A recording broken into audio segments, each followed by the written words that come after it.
9 de la mañana, 21 minutos. Les proponemos hablar de salud, porque ayer fue el Día Mundial del Accidente Cerebrovascular.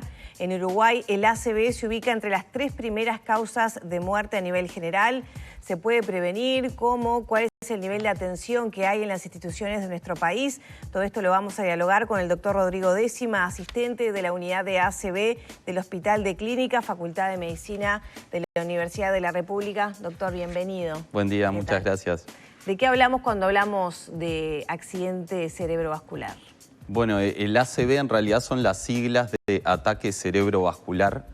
Es una patología que en realidad se divide en dos. Uno, el ACV isquémico, que es cuando se obstruye una arteria o un vaso sanguíneo que va a irrigar una parte del cerebro, o el hemorrágico, que es cuando se rompe una arteria o vaso y extravasa la sangre al cerebro.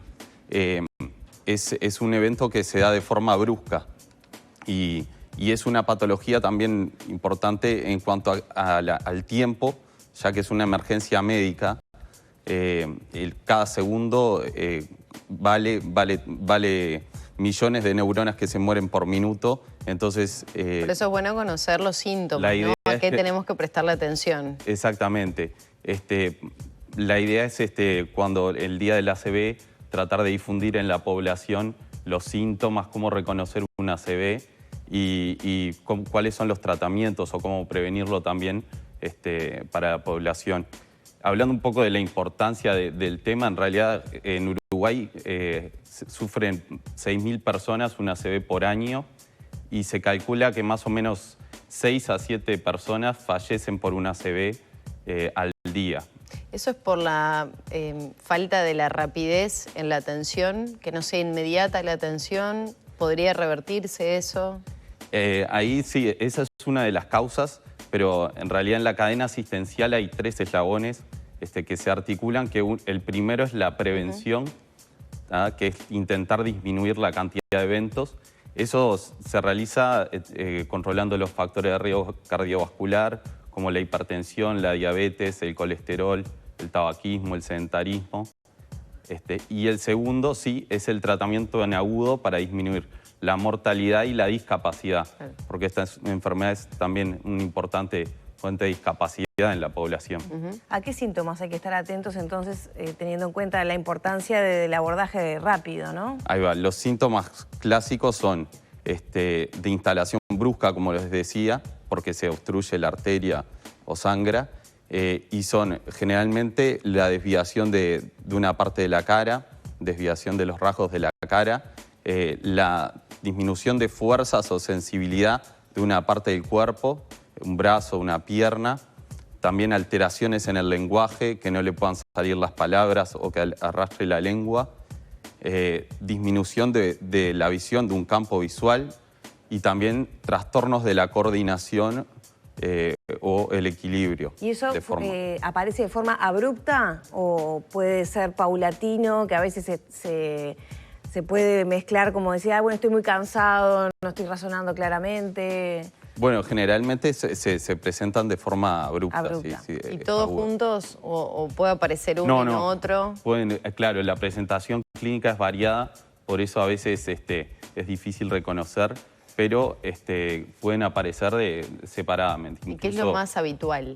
Lo más habitual es la hemiparesia o la disminución de fuerzas de una parte del cuerpo. Eso es generalmente lo más habitual. Y bueno, como les decía, si se pueden reconocer esos síntomas rápidamente, hay un tratamiento que se puede realizar en agudo, que es el tratamiento primero con una medicación que se inyecta a través de la vena, que puede disolver el coágulo, o en el caso del ACV isquémico, o también si hay una oclusión de un vaso importante, grande, se puede hacer una trombectomía mecánica, que es una intervención que se utilizan dispositivos, catéteres como cañitos, que suben hasta el cerebro y intentan extraer ese coágulo. Ahora, eso es importante que se atienda en qué tiempo desde que se da el accidente cerebrovascular. Bien. Para la medicación intravenosa tenemos hasta 4 horas y media. Y para la trombectomía mecánica de 6 hasta 6 a 8 horas. pero como les decía al principio, es muy importante que no esperar a ese tiempo, digamos, lo antes posible es lo mejor, porque ahí se va a poder salvar la más cantidad de tejido cerebral posible, de que se isquemie o le falta oxígeno. Doctor, ¿cuán preparado está el sistema para esto? No todos tienen las mismas prestaciones, no tengo muy claro cómo es, pero no todo está en el PIAS y las atenciones varían. ¿Cómo funciona a nivel general en el sistema? Y bueno, depende sí, de los lugares, pero hoy en día la atención del ACV en Uruguay ha evolucionado bastante. Lo que disponemos, hoy en día se dispone sí, del tratamiento por trombolisis intravenosa, tanto en el sector público y sector mutual, y del tratamiento por trombectomía mecánica, que desde el 2021 es financiado por el Fondo Nacional de Recursos, y se hace en algunos centros, tanto público como privado, que en caso de tener un ACV de esas características se deriva a uno de esos centros, o si está en el mismo centro se realiza ahí. Pero hoy en día sí se cuentan con todas las posibilidades de tratamiento para atender el ACV agudo. ¿Qué pasa con las secuelas después de una intervención de este tipo? ¿Cómo estamos ahí en el país? Ahí está. Otra parte importante de la cadena, como les decía hoy, es la rehabilitación. Eso también varía en cada centro. En el Hospital de Clínicas hoy en día se creó un equipo de neurorehabilitación que es muy importante, tanto como el tratamiento en agudo, que cuenta con fisioterapeutas, fonoaudiólogas, terapistas ocupacionales, fisiatras. Es todo un equipo multidisciplinario para atender e intentar rehabilitar y disminuir las secuelas de los pacientes. Claro, depende de cada caso, ¿no? Pero ¿qué tiempo lleva? ¿Qué posibilidades hay?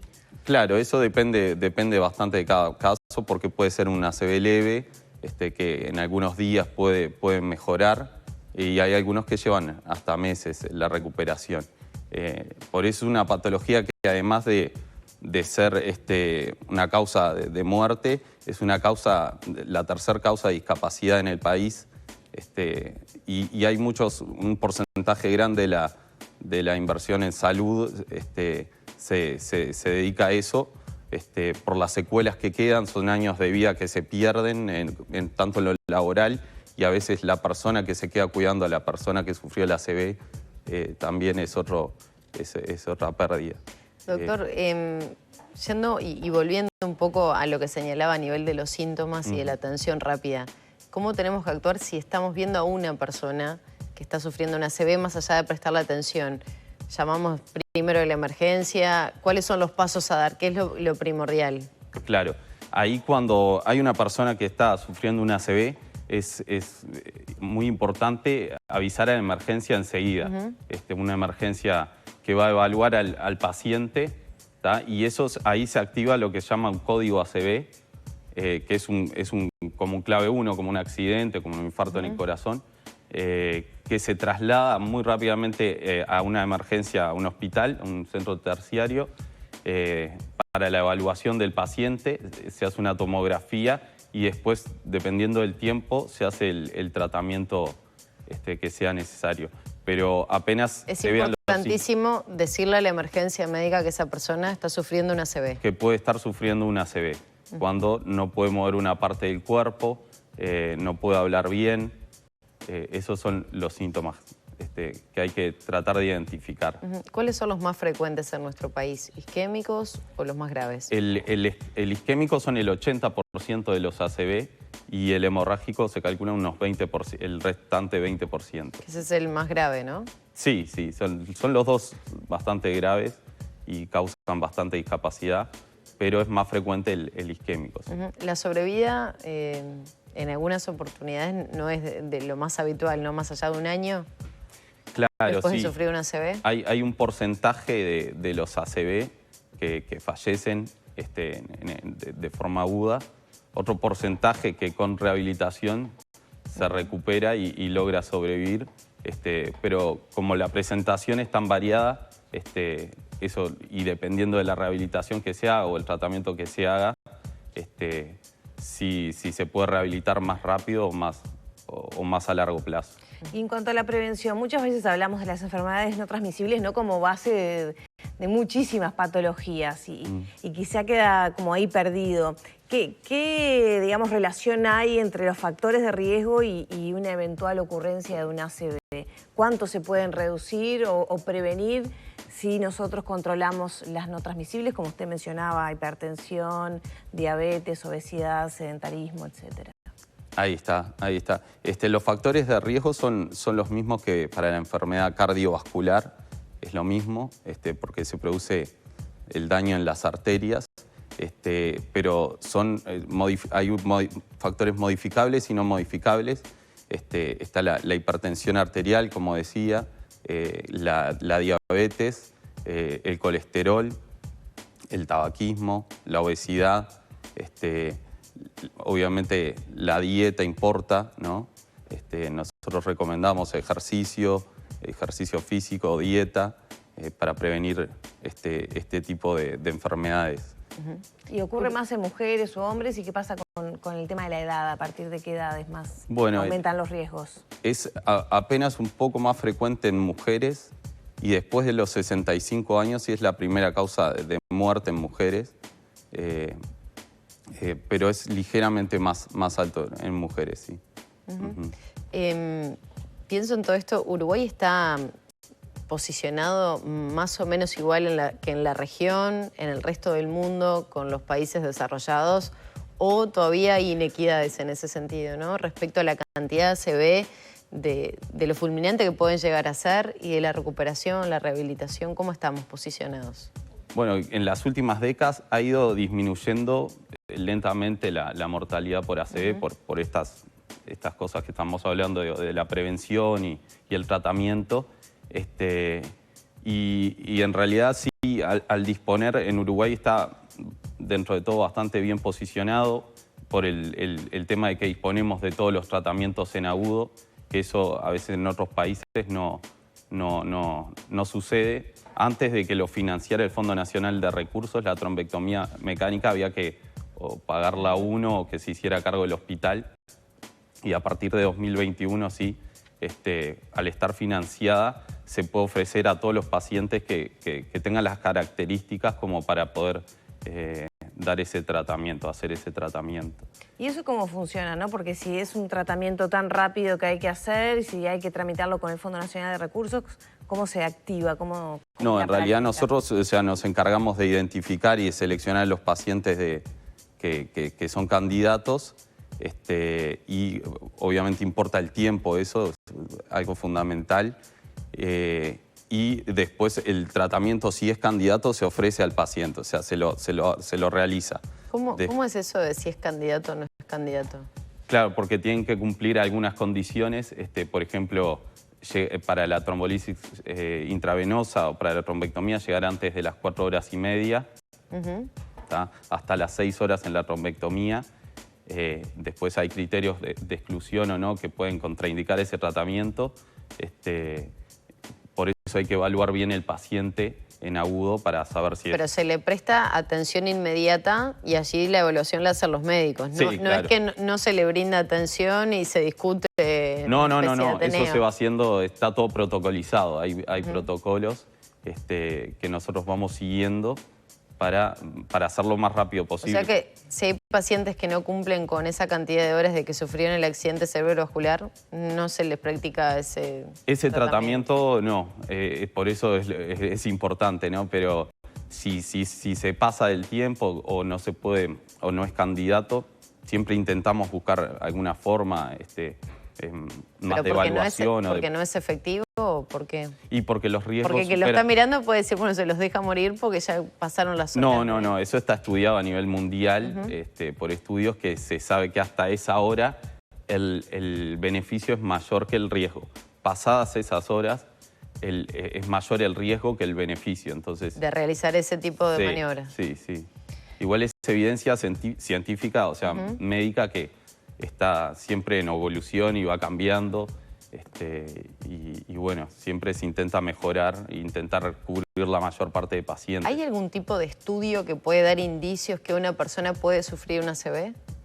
un estudio de paraclínica. Sí, no sé, algún tipo Claro, de chequeo que diga, bueno, atención a esto porque veo que... Claro, en agudo el primer estudio que se hace es una tomografía de cráneo.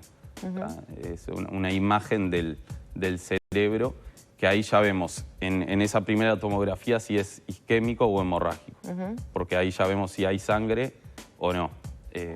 Ante los síntomas del ACV, la pérdida de fuerza, la debilidad, se hace ese estudio y bueno, ahí si es isquémico es cuando se puede realizar el tratamiento con trombolisis o trombectomía. Si es hemorrágico, ahí lleva otro tratamiento porque no es un coágulo que se va a extraer. Doctor, y en cuanto a tratamientos, ¿cómo estamos a nivel de comparación con el mundo, por ejemplo? Y bueno, sí, obviamente si nos comparamos con el primer mundo, con Estados Unidos, con Europa, siempre hay una diferencia, pero como les decía hoy, dentro de la región, Uruguay, hoy en día disponemos de los tratamientos esenciales.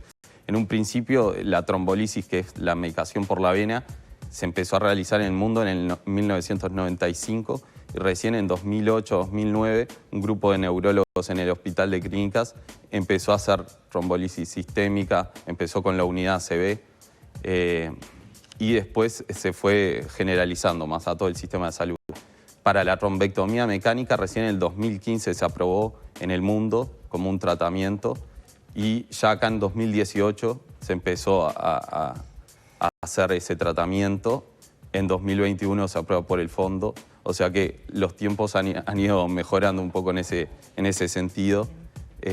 Y después es muy importante la unidad ACV, que es un lugar físico, como les decía, un equipo multidisciplinario que esté acostumbrado y que sepa sobre la atención de los pacientes que sufren una ACV, tanto neurólogos como equipo de rehabilitación, todos los que participan en el tratamiento. Doctor, muchas gracias por estos minutos. No, por nada. Gracias. Muy importante.